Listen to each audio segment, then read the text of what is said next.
Bem, vou começar agora a explicar um pouco da parte estrutural do código, já que a Nathalie já explicou o funcionamento aí da aplicação, as funcionalidades de excluir, deletar e atualizar uma empresa e o consumo da API. Vou explicar aqui agora uma parte do código, né, como é que está dividido. Bem, primeiramente a gente configurou aqui alguns padrões de projeto, que é o Preacher e o SLint. Eles vão formatar a parte do código, assim, quando você, por exemplo, deixa eu ver aqui nas rotas aqui, certo? Se, por exemplo, se eu usar aspas duplas aqui, ele vai recusar, certo? Ele vai recusar porque o padrão que a gente usou é aspas simples. Então, todo mundo que está no time vai usar esse mesmo padrão. E quando a gente subir as coisas para o Git, a gente não precisa não dá muito conflito, porque todo mundo está seguindo o mesmo padrão. Por exemplo, aqui, ó, todo arquivo tem que ter a última linha. Isso é a configuração do Preacher que faz e do SLint. Outra coisa que a gente está fazendo é usando o TypeScript, né? Assim, a gente já vem usando o TypeScript há um bom tempo aqui de projetos pessoais mesmo, e é muito melhor de debugar, de estudar o código da manutenção. Então a gente está usando o TypeScript. Que nada além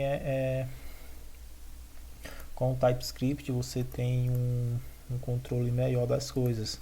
Por exemplo, o app aqui, né? O app aqui do projeto, certo? Então, o TypeScript você tem que definir todos os tipos das coisas. Então, se eu colocar assim, ele já vai dar meio que um errinho, né? Ele está dizendo que está faltando o retorno da função. Então, ele vai lhe avisar essas coisas. Então, quando alguém está debugando, já fica mais fácil entender que isso aqui é um componente, né? Isso aqui quer dizer react.fc, que é o function componente. Então, o TypeScript é isso. Ele também vai ajudar na hora de passar as props. Por exemplo, eu tenho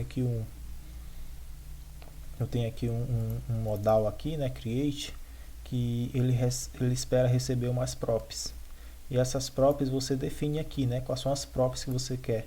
Por exemplo, aqui esse componente modal create aqui, esse componente, que ele está no formato de function componente, não é classe, ele espera receber algumas props. E você define essas props, por exemplo, aqui é esse atributo isVisible e duas funções. Então, quando você coloca aqui, por exemplo, Ctrl espaço, ele já vai dizer todas as props que você pode receber aqui, certo? É basicamente isso que o TypeScript ajuda bastante nas definições de tipo de funções e variáveis e objetos, esse tipo de coisa. Bem, então falando mais um pouquinho do código aqui, o ponto de entrada do código é esse, né? Como todo aplicativo React, ele vai pegar e renderizar um app. Esse app é esse aqui e existem dois function componentes aqui, né? Ele vai renderizar esses dois. Esse aqui é um estilo que eu uso, que nós usamos, né?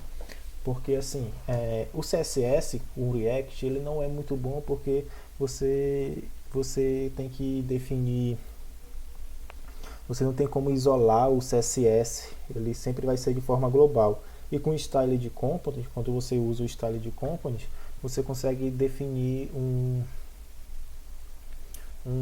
escopo, né? Tanto ali do CSS como o seu componente. Então o CSS vai ser aplicado só aquele tal X componente. Exemplo, aqui, por exemplo, na minha main eu tenho o index e o style. Esse style aqui, que é uma forma de CSS mais avançada, né?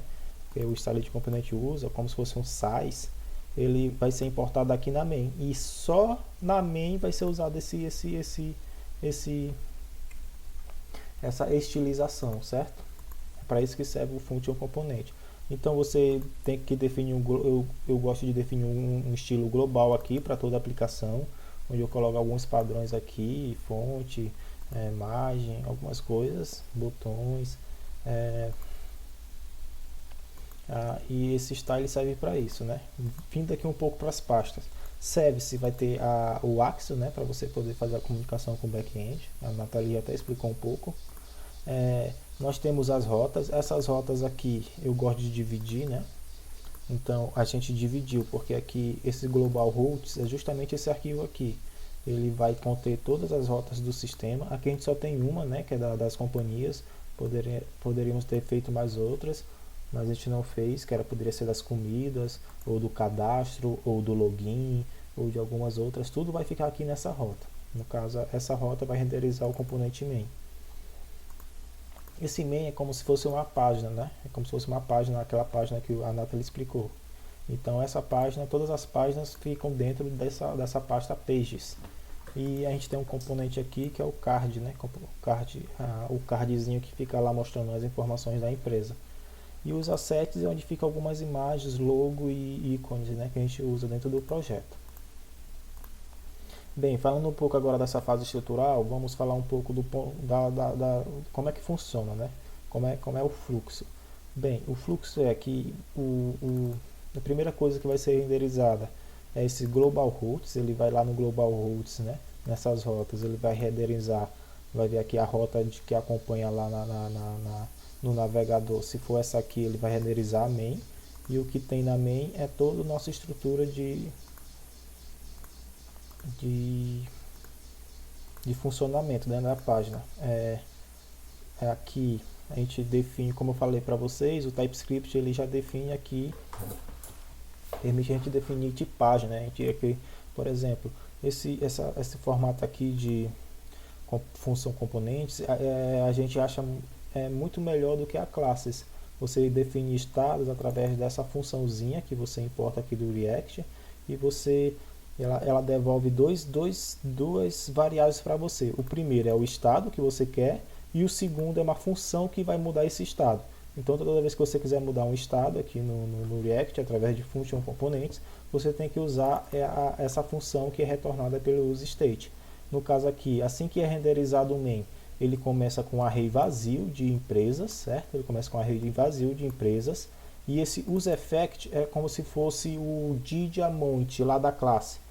Antes de ele mostrar a página, faz uma coisa. Esse useEffect é a mesma coisa, mas só que ele engloba tanto o DidiMount, aquele que é feito depois, ele engloba várias. Então ele é melhor por causa disso. Então o que a gente fez aqui foi, até a Nathalie já explicou, que é como funciona a API. É utilizar essa API aqui, né, para consultar os dados e guardar os dados aqui, ó, através da função que seta o estado companies com as empresas vindo lá do back-end, certo? Aqui tem algumas funções usadas para poder funcionar corretamente o sistema, e aqui o return do function componente é onde vai estar ali o HTML, né? Então, como eu disse para vocês, ó, esse content aqui, ele é uma div. Se eu passar aqui o mouse, o TypeScript já conhece ele, que ele vai ser uma div. Da onde está vindo essa div? Essa div está vindo lá dos meus estilos, desse arquivo aqui do main. Esse arquivo aqui é onde eu vou ter toda a minha estilização, certo? Eu posso dividir aqui um CSS mais avançado. Então esse container aqui, ó, que eu estou exportando lá, é uma div, ele tem algumas estilizações, ele consegue fazer esse encadeamento aqui, ó, esse alinhamento. Em vez de você ficar criando classe, você pode fazer assim de uma forma mais fácil, e ele está renderizando aqui, né? Então isso aqui é minha div, e ele está renderizando todas essas partes. Então aqui eu tenho quando eu tiver vazio, vai mostrar um H1 aqui que não tem empresa na página, mas caso isso aqui seja verdadeiro, né, se as companhias for maior que zero, quer dizer que tem empresas que veio lá do back-end, então ele vai fazer um mapzinho aqui e mostrar todas as empresas, né. Para isso a gente criou um componente card, já que esse componente se repetia muito, a gente criou esse componente aqui, e ele vai ter aquele aspecto de card lá que a Nathalie já apresentou.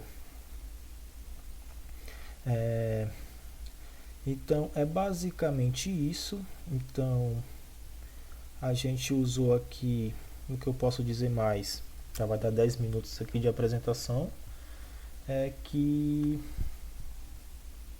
é uma biblioteca aqui, né, que a gente usou para poder colocar os ícones. Posso dar exemplo aqui bem aqui na página de Create, né, por exemplo, ele vai ter aqui aqui ó, o I Outline Close. Isso aqui é um ícone, o ícone do xizinho que fecha o modal. Ele está sendo exportado aqui do React Icons. Então esse React Icons aqui tem muitos ícones. Então, como eu estou usando TypeScript, se eu der um Ctrl espaço aqui, ó, ele já mostra todos os ícones que eu posso importar. E é muito legal, eu gostei muito dessa biblioteca que dá para você usar muitos ícones. Como está acabando o tempo, é isso mesmo. Então eu vou ficando por aqui. Obrigado, até a próxima.